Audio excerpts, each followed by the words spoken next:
Hi everyone, my name is Gwen. I'm the creator of this channel. Welcome! With me you can find cosmetic and cold process soap recipes and candle making process. I meet you today for the second video of the special Christmas collection with the making of several cold process soap in the shape of a Christmas chalet.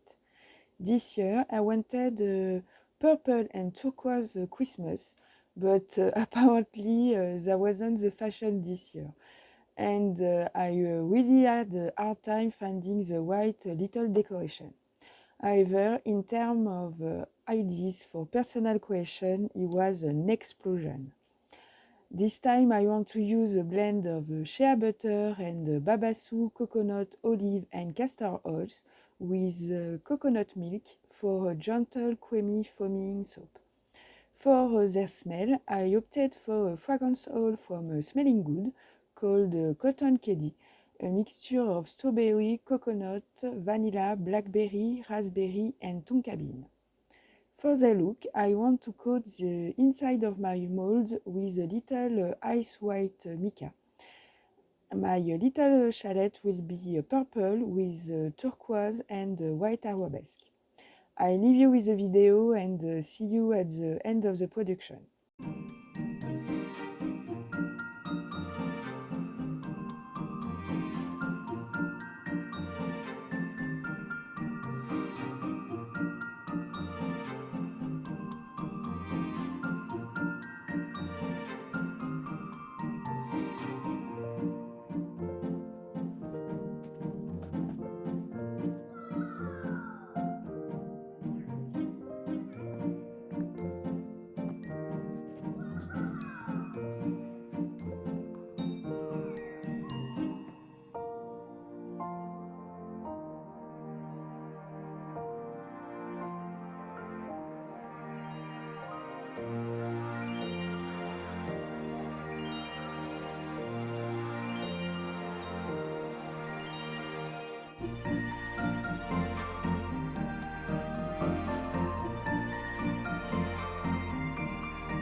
Here is my soap still fresh. I'm going to cross my fingers that my turquoise loses this emerald hue. I am going to leave them alone for a few moments before bringing up to the curing room for 2 or 3 days before unmolding it. See you again at that time.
I'm back, but my turquoise is still green. Too bad, but I still love them. This is what it looks like out of their mold. It's really cool, isn't it? I'm gonna to use Canva to make them nice labels. I hope you enjoyed this video. Don't hesitate to look in the playlist for more ideas for Christmas soap or gift. See you soon. Bye!